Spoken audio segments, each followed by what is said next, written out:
Hello అండి, నేను ఉడకబెట్టిన గుడ్డు టమాటా వేసి కర్రీ చేస్తున్నానండి. ఫస్ట్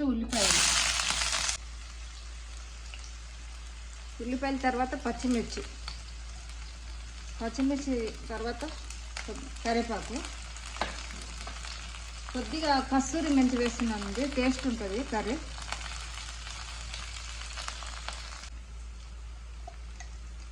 కస్తూరి మెంతి తర్వాత అల్లం వెల్లుల్లి పేస్ట్,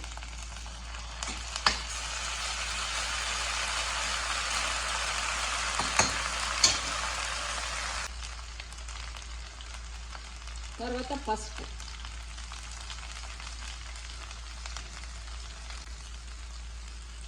తర్వాత టమాటాలు వేద్దామండి.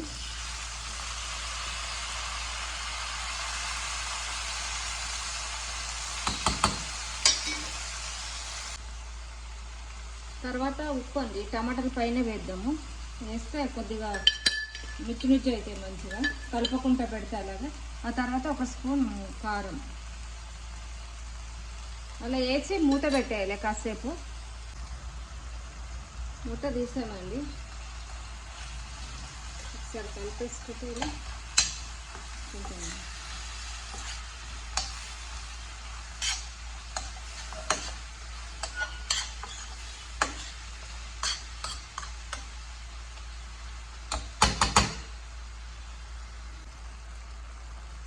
ఉడికిందండి కర్రీ.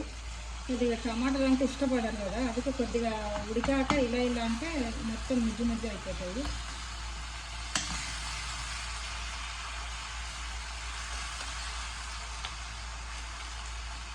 కనిపించాయి టమాటాలు అంటే ఇష్టపడారు, టమాటాలు అనిపిస్తే అందుకే ఇలా అన్నం అనుకో మనకు అసలు టమాటా కనిపించేది మొత్తం ముద్ద అయిపోతుంది.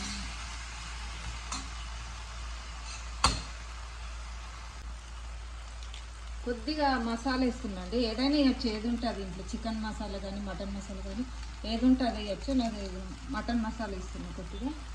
ఆ తర్వాత కొత్తిమీర తర్వాత ఎగ్స్ వేసేస్తున్నా అండి.